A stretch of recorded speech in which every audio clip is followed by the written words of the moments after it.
In this course, we're going to be studying about pathophysiology. And to start off the discussion on pathophysiology, we want to go back to the beginning in terms of cells. And you can see a picture on slide 2 of the cell. And you see that the cell is very specialized. It has a number of different structures in which you want to become familiar and in terms of what they do. They certainly, there's many types of functions that the cell does: movement, conductivity, metabolic absorption, secretion, excretion, respiration, reproduction, and communication. And you could see that these structures, as they go through the notes, and I've tried to kind of break it down. Your book goes into a lot of detail in chapter 1, but I think an understanding as we go forward in pathophysiology and we talk about the disease processes and the clinical manifestations and the interventions, it's important to understand why each of these are being used. And then we see the significance of the cells. The cells have a mechanism by which they can adapt their growth and differentiate or change to alter the conditions that are in the body. And so an example of that is such things as increases in breast and uterine tissue during pregnancy is a normal adaptation. And then we're going to go into the fact that there's different also maladaptations that occur in response to irritation, environmental, hormonal stimuli, that some of them are reversible after the stimulation is removed, but some of them are irreversible changes that they might signal a cell to change the DNA structure and function. And the DNA, of course, is in the nucleus controlling the cell. And these abnormal tissue changes do occur and can lead to serious consequences for the patient. So in terms of understanding of cell biology, it's necessary to understand disease. And so it's at the heart of learning about pathophysiology. And like you mentioned, the 8 functions that are attributed to cells are listed there on slide 4.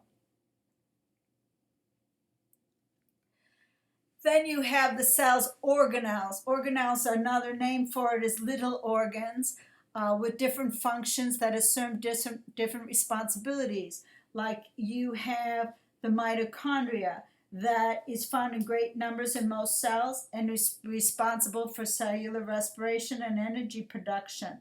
And these, there's enzymes found on the inner membrane that generate most of the cell's ATP, or their energy for that particular cell. And so cells are working all the time. So the next several slides go through the different functions of each of these organelles. The plasma membrane is quite complex. The plasma membrane is that skeleton that keeps things from going in and out. It encloses the cell and it controls the movements of substances across it and exerts a powerful influence on the metabolic pathways. You can see from the slide's description on 6, it's a double layer of lipid molecules with carbohydrates and proteins interspersed. It's semi-permeable. It restricts intercellular losses. It governs what enters the cell, and there's movement of intercellular fluid to extracellular fluid and vice versa as you look at the cell. When it goes from intercellular to extracellular and gets into the tissues, you've got edema. When it goes the other way, you've got some swelling. So it controls the composition of the spacer compartment, a membrane, and of course there's a membrane around the nucleus too. The plasma membrane closes the cell. It also has a selective transport system, and it provides cell-to-cell recognition. it communicates and has receptors on the cell itself, so that different proteins attach to the receptors on the cell, and they bind to the cell and they get into the cell through these receptors. They also have these protein channels, like little gaps in the membrane that they go through, and so they also recognize different cells, and so and they provide cellular mobility and shape. So the plasma membrane, you can see the picture there, maintains the integrity of the cell and guards the contents of the cell. Sometimes injurious substances act on the plasma membrane. Free radical is example, high pressure forces, radiation, and of course high glucose concentration. These are all examples of agents that can be injurious to the plasma membrane. So what are free radicals? As you can see from the slide there, they're reactive proteins present in the environment, generated by the body during inefficient mitochondrial metabolism.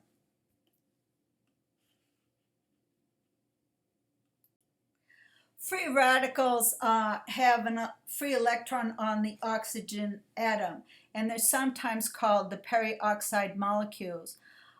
They are important in terms of injury because they cause, they're difficult to control, and they initiate reactions with other cells. They also can cause destruction of unsaturated fatty acids. They can alter proteins, and they can alter DNA. The body, in terms of the free radicals, sometimes you might have heard of this. It's attributed in terms of the aging process. So supposedly it's one of the theories that we succumb to free radicals, and an antioxidant can be helpful to reverse the process.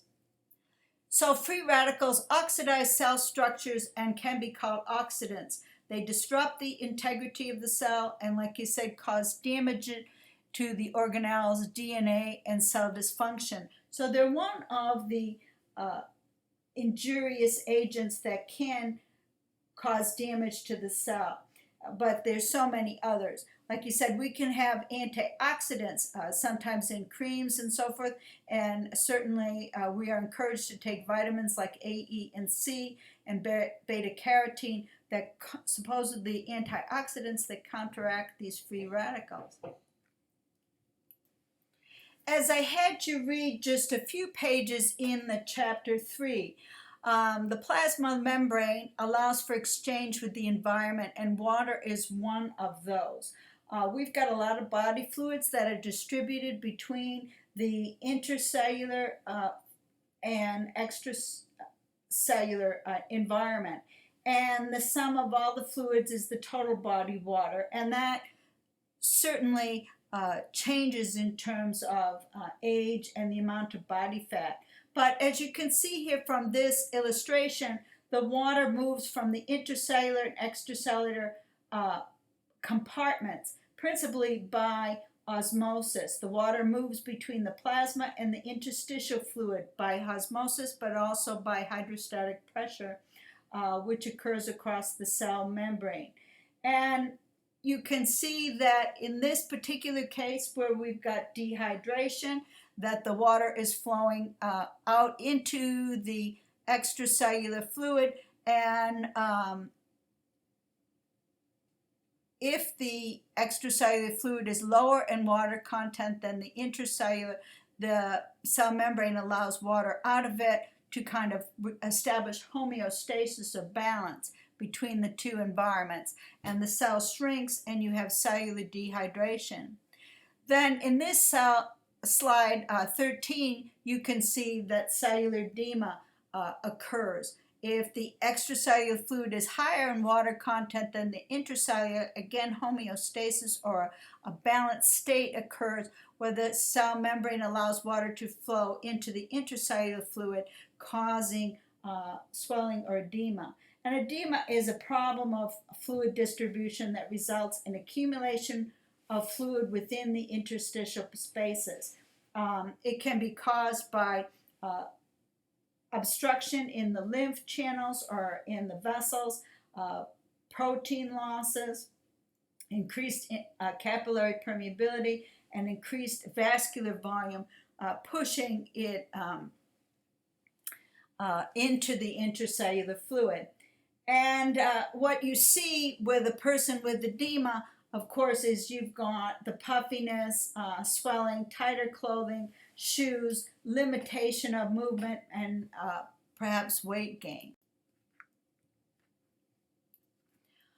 So going into the structure of the cellular components, you have the nucleus. And so basically you don't have too much more to say in terms of the structures. Most of the important information that I have for you here is on the slides itself. So the nucleus is the largest membrane-bound organelle, and it's found in the cell center. Its chief function, as you can see from the DNA, is to replicate the cells, repair it, and to control the proteins. And cell division, and it controls the genetic information. The nucleus houses the DNA, and so you've got the double strands like a zipper and chains of genes, and it directs all the cell's activity and its plans for the cell. And so that in terms of DNA to RNA is called the transcription process. So the transcription process is the process that DNA specifies a sequence of messenger RNA. And the messenger RNA leaves the nucleus and pretty much determines the proteins that are made. And RNA is very chemically similar to DNA, but it's single-stranded, and it has uracil rather than thymine as one of its 4 nitrogenous bases. And so the transfer RNA helps the ribosome build the specific proteins and linking the correct amino acids together to make the tissues. So the transcription, a process in the nucleus where the DNA makes the RNA molecule, and the translation process then is where the RNA directs the synthesis of polypeptides. And this takes place in the ribosomes. During the translation, the messenger RNA interacts with the transfer RNA and a molecule that has an attachment site in a specific amino acid. So the translation is the process outside the nucleus at the ribosome where the RNA directs the synthesis of proteins. So again, transcription, it gives you a definition layer. It's inside the nucleus, and one strand of DNA acts as a template to make a strand of RNA, and then the DNA zips, and then the strand of RNA leaves the nucleus. And it shows you a description of transcription layer on slide 19. And translation is where the messenger RNA directs the ribosome to synthesize specific amino acids and directs the formation of amino acids to form proteins. And it shows you again a picture there that goes through different processes. I wouldn't expect you to remember all of them, but it shows you when you talk about ribosomes, it's important that you know what the processes are.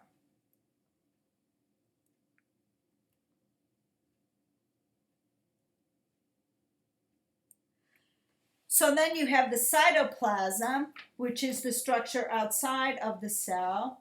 And the cytoplasm is an aqueous solution that fills the space between the nucleus and the plasma membrane. and it shows you the functions there. Synthesis and transport eliminates waste. It's involved in metabolic processes, maintenance, motility, and storage. And then you have the ribosomes.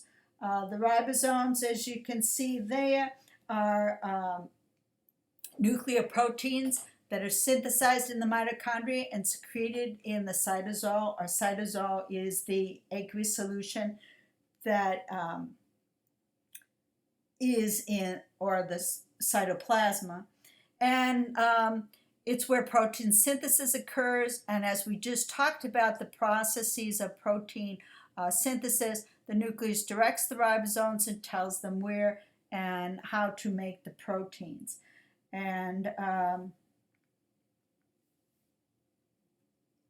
then you've got the endoplasmic reticulum, which is kind of a network of tubes, and it extends throughout the outer nuclear membrane. It specializes in the synthesis and transport of protein and lipids of most of the organelles, and it's responsible for protein and cell sensing that there's stress in the cell. You can see that there's two different kinds, smooth and rough. The smooth is the location of lipid production, and the rough has the ribosomes that synthesize protein. And it shows you a picture there of the different types of endoplasmic reticulum. The Golgi apparatus is a network of smooth membranes and vesicles located near the nucleus. The Golgi complex is responsible for, it's kind of a refining plant and directs traffic. It's responsible for processing and packaging proteins into these secretion vesicles that break away from the Golgi complex and migrate to the intracellular and extracellular destinations, including the plasma membrane. And it helps to, especially to process and release substances, especially proteins synthesized by the ribosome. So it's kind of like a tube system of transport, like the subway system, to try to get the proteins and the substances where they're going. The lysosomes are sac-like structures that originate from the Golgi complex and contain digestive enzymes. And these enzymes are responsible for digesting most cellular substances completely to their basic components like amino acid, fatty acids, and carbohydrates. And then you can see that these cellular digestive byproducts, as a result of the lysosomes, the cellular debris is usually encapsulated within a vesicle, and it's degraded there within this vesicle, and that's called autophagy. It's an important role in disease and health. And you see that that digested particles are brought in by endocytosis, pinocytosis, and phagocytosis. You're probably most familiar with phagocytosis. Is kind of, I always think of it as little Pac-Man that are destroying the cellular debris, and the chemicals within the cell are then eaten up. The other two, the pinocytosis is a kind of endocytosis, engulfment, in which the fluids and solute molecules are ingested within these small vesicles. And then you have, like I mentioned, the phagocytosis, again a type of endocytosis in which the large particles like bacteria are ingested in large vesicles like vacuoles. So they're all, in terms of endocytosis, it's kind of a, it's also not only responsible for digestion, but it brings the byproducts to the outer part of the cell and where they are removed. And these digestive enzymes also are responsible in terms of cell death. And the white blood cells, the macrophages especially, are responsible for phagocytosis and cleaning up debris. So an example of lysosomal action is a myocardial infarction, where autolysis occurs, the enzymes rupture from cardiac muscle and lysosomes and digest dead cardiac muscle cells. You get these serum enzymes that are elevated as a result of that digestion, and so the labs are drawn to indicate whether an MI has occurred. And then you have another structure is the mitochondria. The mitochondria is found in great numbers in most cells and is responsible for cellular respiration and energy production. There's enzymes on this particular structure, and they're found on the inner membrane of the mitochondria, and they're responsible for most of the production of the cell's ATP.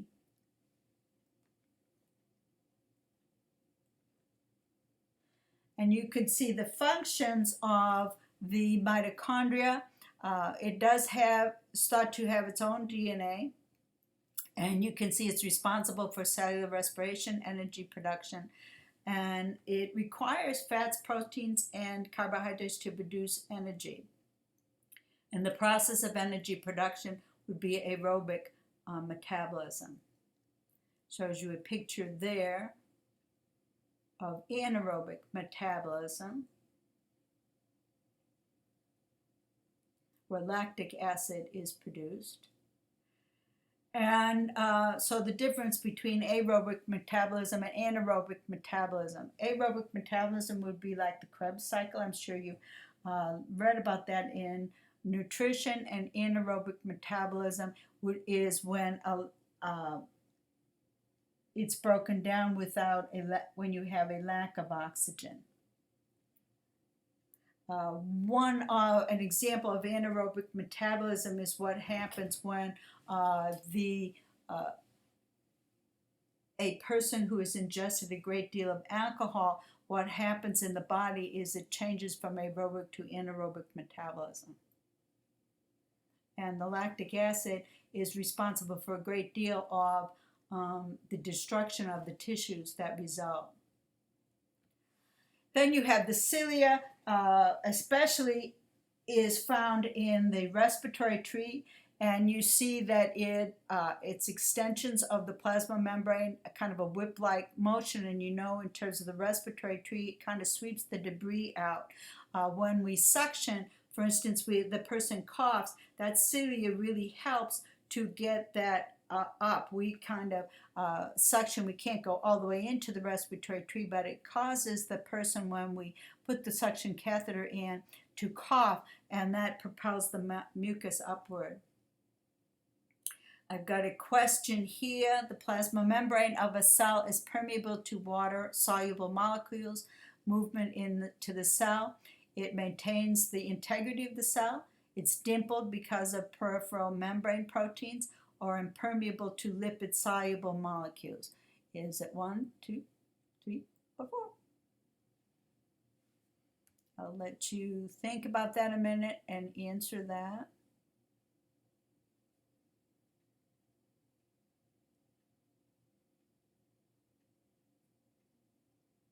And it's number 2. It maintains the integrity of the cell and guards the contents of the cell. Then I mentioned the cell receptors. We do an awful lot in terms of cell receptors, in terms of if you think of a person with diabetes. Cell receptors is, we have the insulin, and it enters into the receptors, and pretty much a lot of drugs act this way, and they go into these receptors or locks, so to speak, and the insulin is the key. And it opens up the cell so that the action of carbohydrate metabolism occurs.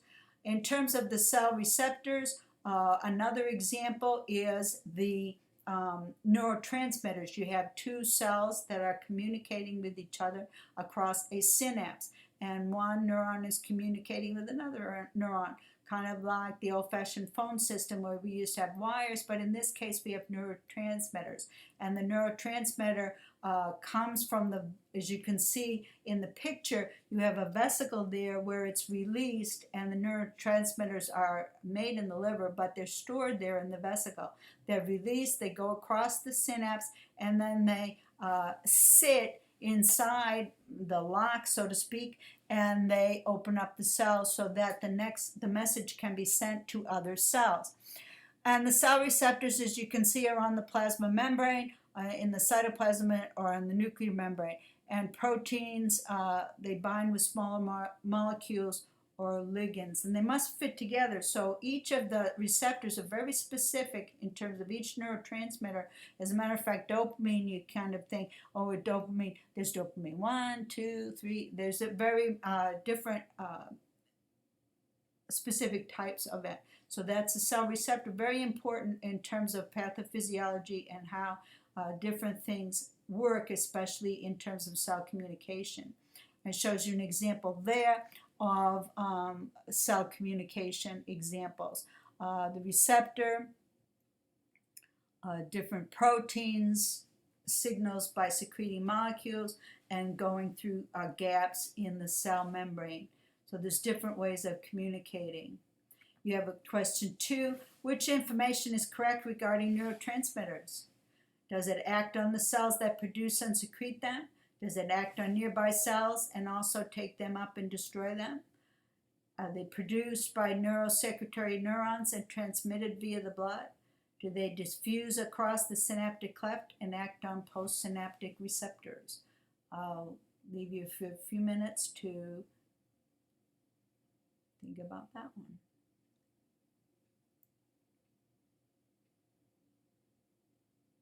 And so you can see that it's number 4. They diffuse across the synaptic cleft and act on postsynaptic receptors. Then cell metabolism, you have anabolism where tissues are built up, and catabolism where tissues are taken down. And so these are important definitions to know the difference between those two. And then you know that in terms of cell intake and output, as we get into especially the renal area, the chapter 3, we're going to come back to that in that unit and look at acid base. We're going to talk about it a little bit this week in the discussion. However, we're going to look at the electrolyte disturbances and so forth a little bit more in detail in the renal section. And the solutes, electrodes, electrolytes, they're cations, like positive ones, and anions, negative ones. And as you know, like potassium, they're measured in milliequivalents per liter.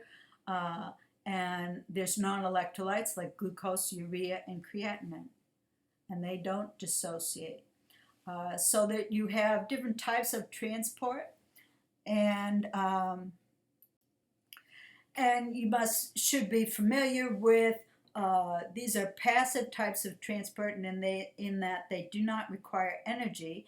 And so diffusion, as it shows from the definition, the movement from the area of greater concentration to lesser concentration. Diffusion is the passive movement, and then you have it doesn't require any energy, and it moves across a concentration gradient.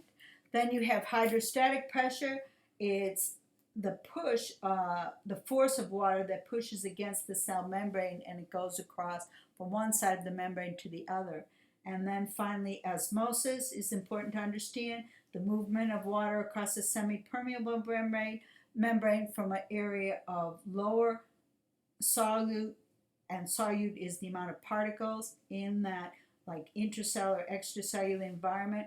And if it's got a lower concentration, it goes from, the water goes from the lower concentration to a region of higher solute concentration. So basically it's, if you've got a very dense amount of solute particles, that you're watering it down a little bit more, if you think of it that way.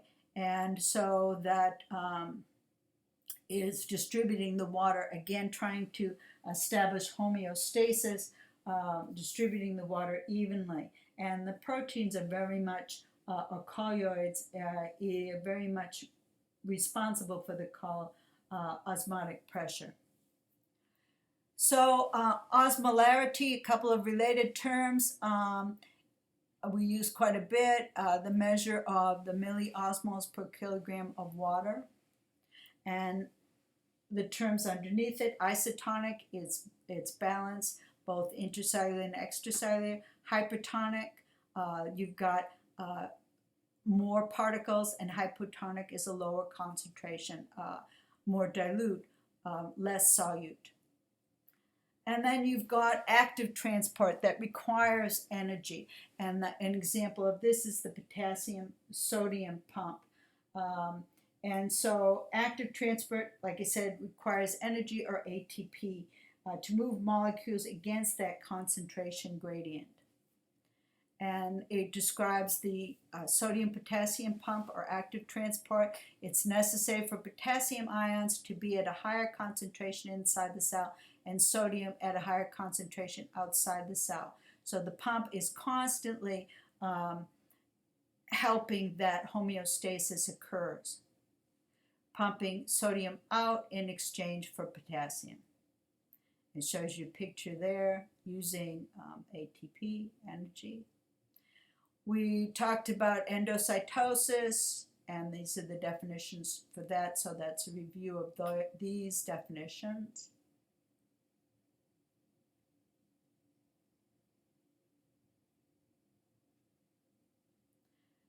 And it shows you some pictures there. Question 3. A nurse knows that active transport requires receptors capable of recognizing and binding with specific molecules. 2. A hydrostatic pressure gradient, again, between intercellular and extracellular regions. 3. A molecule bound to a ligand that moves the substance down the gradient. Or 4. The presence of pores in the cell membrane with no energy expenditure. And you can see that that is, the correct answer is number 1. The receptors capable of recognizing and binding with specific molecules. That active transport requires the use of specific receptors matched with molecules, and energy is expended. And question 4, the nurse recalls depolarization occurs when the cell is more negatively charged and its polarity is negative. 2, the sodium-potassium pump removes sodium from the cell. 3, voltage-regulated channels open and sodium enters the cell. And 4, cell decreases by 25 to 30 millivolts and reaches the threshold. It would be 3, voltage-regulated channels open and sodium enters the cell. Depolarization occurs when the threshold potential is reached and due to a leak of sodium in the cell, and the sodium-dependent sodium channels open and allow the rapid entry of sodium into the cell.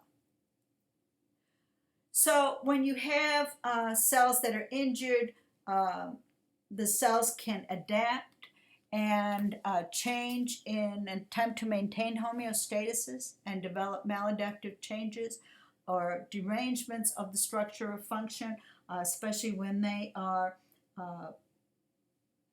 encountered with different irritants in the atmosphere, like nuclear material and radiation, and so they can be damaged in terms of the metabolic processes. ATP can be reduced, there can be an altered pH or damage to the cell membrane or receptors. So that an injury is to point where the cells are no longer achieve reversible changes, and it occurs when exposed to severe stress and injurious factors and no longer allows them to maintain homeostasis. So homeostasis is the dynamic state where they're in constant, the body is trying to maintain a constant state. And cell injuries can be reversible if you catch it in time, but if it's persistent, like a constant irritation, it can lead to severe cell injury like cancer, and can lead to cell death or necrosis. It can be acute or chronic, or so cell injury, or reversible or irreversible. And there's basic changes that occur in a cell injury: dysfunction of the sodium pump, loss of the plasma membrane integrity, defects in the ability to process proteins, accumulation of different types of substances inside the cell, like glucose, and genetic damage. So cell injury can lead to cell death by decreasing the ATP production. It can cause swelling in the mitochondria from accumulation of calcium. It can cease protein synthesis. It can cause some leakage of lysosomes and digest surrounding intracellular structures. It can lyse the plasma membrane and eventually lead to death. So there's different causes of cell injury: hypoxia or ischemia, free radical injury that we talked about before, and there's physical agents of injury such as irritation, like against with hypertension. There's constant the blood flow that is increased in volume, that is constantly flowing throughout the body, can cause some problems for the individual, and hypertension can lead to stroke and myocardial infarction. Other causes of cell injury is chemicals like a high level of glucose or lead, infections like bacteria eroding the H. pylori that can cause peptic ulcers in the gastric mucosa, immunological reactions like an anaphylactic shock or as a result of a peanut allergy, genetic defects like sickle cell anemia that can cause the bursting of the cells and changes in the actual red blood cell, nutrition imbalances like atherosclerosis as a result of fatty plaques that lodge inside the vessel.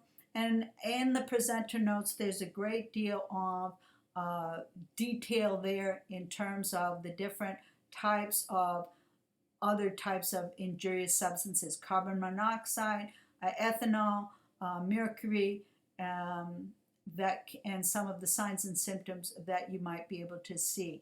There's also intentional injuries, homicide, unintentional injury, like an error in the healthcare system. We give too much medication, increase or decrease in atmospheric pressure, radiation, as you can see with patients with cancer, can cause changes in the cell and destruction of hair follicles and surrounding tissue, leading to skin problems, stress or strain, and noise causing hearing loss. So what are the causes endothelial cell injury? Hypertension, free radicals, glucose, and hyperlipidemia. So there's different things that causes endocellular injury, like on the inside of a vessel: hypertension, that damages the endothelium, the high pressure of the blood against the inside. And then another example would be the diabetes. Attaches to endothelial cells and disrupts their integrity, are the low-density lipoproteins combined with the white blood cells in the wall to start atherosclerotic process. And there are consequences of endothelial cell injury. Nitrous oxide is diminished, so vasodilation of the artery diminishes, the endothelin is secreted, and vasoconstriction of the artery occurs. You have clotting, blood within the artery clots more easily, and then we're going to be talking about inflammation that occurs as a result of injury, which is a very universal process that occurs quite a bit with different types of injuries, and this is an example of endothelial injury. So the significance is that these endothelial cells line the artery walls, and these blanket of cells cover the insides of all arteries. And so as a result of this injury, inflammation results and the process of atherosclerosis, which causes MI, stroke, and other significant problems. So there's different cell changes that occur. Atrophy, as you can see there, refers to a decrease in the size of the cell, a reduction in tissue mass. And common causes include the disuse, a reduced use of that tissue, insufficient nutrition, decreased neurologic or hormonal stimulation, or aging. An example, as you can see there, is the shrinkage of the skeletal muscle that occurs when a limb is immobilized, like in a cast, for several weeks. Then you've got hypertrophy of the organ. An increase in the individual cell size enlarges the tissue mass, like cardiomegaly, and results from increased demands. An example is, as a result of constant exercise, the muscles enlarge, and excessive hormonal stimulation also may stimulate cell growth. Causes of cellular atrophy, as shows you there, disuse, diminished workload, a lack of cell stimulation, a paralysis, loss of hormonal stimulation, inadequate nutrition, decreased blood flow or ischemia, or aging. Then there's some other injuries that occur. Hyperplasia, defined as the increased number of cells resulting in an enlarged tissue mass. And sometimes hypertrophy and hyperplasia occur simultaneously, like in the uterine that enlarges during pregnancy. The example that shows here of hyperplasia is as a result of lactation. Then you've got metaplasia, when one mature cell type is replaced by another different cell type. This change may occur, like for instance, and the example here, when you've got an increase in stomach acid going up the esophagus as a result of GERD, you have that constant irritation, and the endothelial cells change from flat epithelial cells to columnar cells. Another example of the metaplasia is from a deficit of vitamin A, and or as a result of smoking. The stratified squamous epithelium replaces the ciliated columnar epithelium that is in the respiratory tract. And then you've got dysplasia. That's the term applied to tissues in which the cells vary in size and shape. And the large nuclei are usually present, and the rate of mitosis is increased. A lot of times this occurs as a result of chronic irritation, and it's a precancerous change.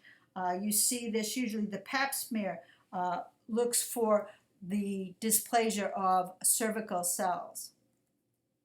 And this shows you an example of metaplasia that I mentioned to you as a result of the constant irritation of the esophagus from GERD. And if this is chronic, Barrett's esophagus, the neoplasm of the changes of the esophagus can occur, and that this is a very devastating disease, very hard to treat.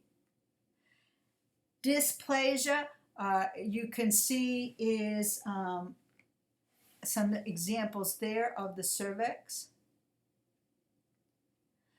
And then you have neoplasm. Neoplasia is cancer cells. It usually means new growth, commonly refers to a tumor. And of course, the two different types of tumors, benign and malignant.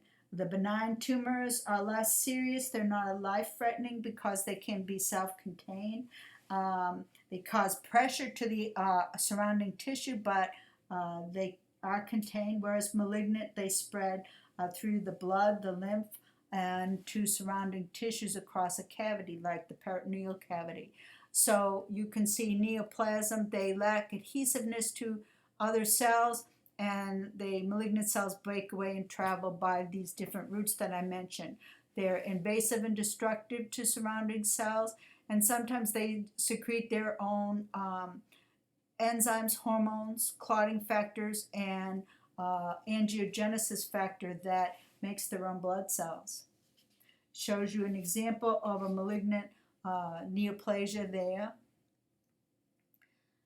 And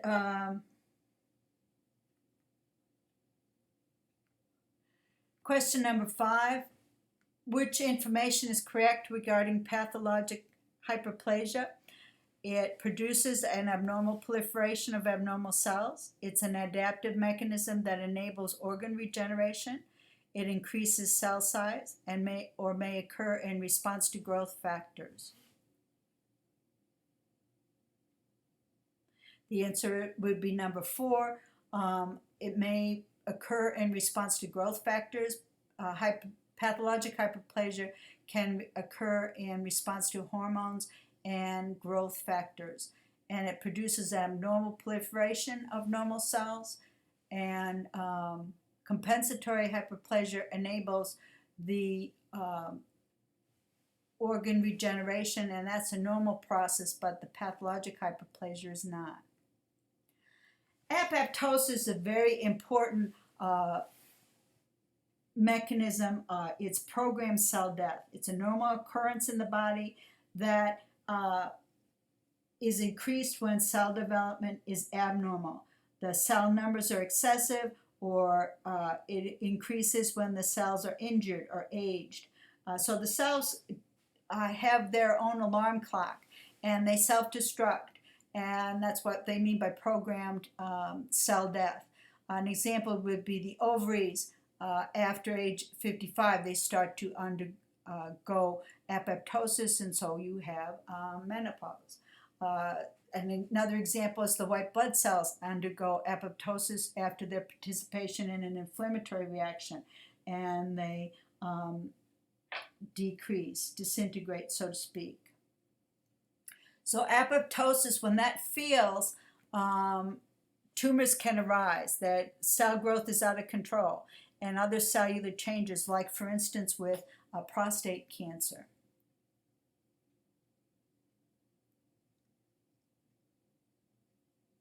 So this is the normal process. It shows you there. You have a cell, it eventually shrinks, and the nuclear material condenses, and then it buds off into these little vacuoles, and then eventually becomes phagocytized.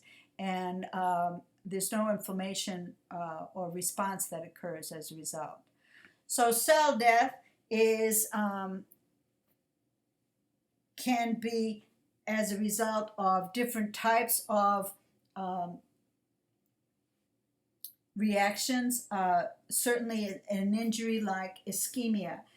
You see it with a person who is has a stroke or infarction. The blood to the heart tissue is not getting to the muscle, and so as a result it stops functioning. There are two main types of cell death. There's the apoptosis that we just talked about, and necrosis that we're going to be talking about. So ischemia is a deficiency of oxygen in the cells. It can be as a result of respiratory problems, as you know, or obstruction in the circulatory system. Sometimes it can be as a result of chemical toxins in the body, nutritional deficits, an imbalance of electrolytes. So there's many different ways. This common cause of injuries is as a result of ischemia is hypoxia, especially in the organs that have a high demand, like the brain, the heart, and the kidney are quickly affected by hypoxia. So a severe oxygen deficit interferes with the energy production, or ATP, and leads to a loss of the sodium pump at the cell membrane, as well as other cell functions. So as a result of that pump function, there's an increase in sodium ions inside the cell. leading to a swelling of the cell and eventually rupturing of the cell, so cell death. And an absence of the oxygen leads to that anaerobic metabolism that we talked about before. It decreases the pH and has other metabolic impairments as a result. And then you can see gangrene is an example here. It refers to an area of necrotic tissue. So it's an example of necrosis that has been invaded, in this case, by bacteria. And so necrotic tissue is a good medium for bacteria growth and infection by microorganisms, and frequently occurs after like infarction in the intestines, as you can see in the foot. We see it as a result of lack of circulation to the foot in patients who have diabetes, limb where the blood supply is deficient, and there's different types of gangrene, wet or dry. It can cause a buildup of gases within the tissue and further even reduce blood supply. Usually it's surgically handled, and it has a very pungent odor to it a lot of times. Necrosis is a term when a group of cells dies. So gangrene was an example of that, and it's the process of cell death. And there's different types of necrosis. You see it's the sum of cell changes, and you see the necrotic toe there, gangrenous toe. But there's different types of necrosis. Coagulative necrosis occurs where the cell proteins are altered and denatured, similar to coagulation that occurs when you're cooking eggs. And the cells retain some form for a time after death. An example of coagulative necrosis occurs with an MI, a heart attack, where lack of oxygen causes cell death. Liquefative necrosis is another type. It refers to when the dead cells liquefy under the influence of certain cell enzymes, and it occurs when the brain tissue dies or certain bacterial infections like an ulcer in the area. And then caseous necrosis is a form of coagulative necrosis. There's a thick, yellowish, cheesy substance it forms, like tuberculosis is an interesting example of caseous necrosis. The tuberculosis develops. The first stage is characterized by the development of a small solid mass granuloma of macrophages and lymphocytes that's covered by connective tissue, and the caseous necrosis can be seen inside of that mass. It usually heals like a scar and contains the infection, but sometimes if the infection continues to develop, it may undergo a liquefaction, which is the other type of necrosis that I mentioned. Then we have fatty necrosis, when the fatty tissue is broken down into fatty acids in the presence of infection or certain enzymes. It increases the inflammatory process in the area. And then the gangrenous, you saw the picture of the gangrenous type of necrosis. And the wet or dry is the two different types of necrosis. And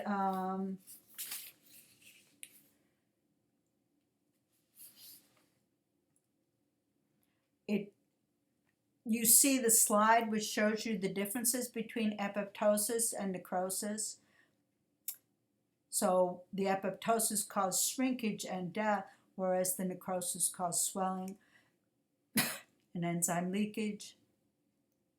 And this is another slide showing the differences between the two, necrosis and apoptosis. So apoptosis is a normal process, whereas necrosis is not. And it's just when it goes awry, like with cancer, when the normal programmed cell death is not occurring when it becomes a problem. And then last is cell accumulations. These are harmful substances that overcrowd the organelles and can cause difficulty for the person. And basically you can see so many different ones.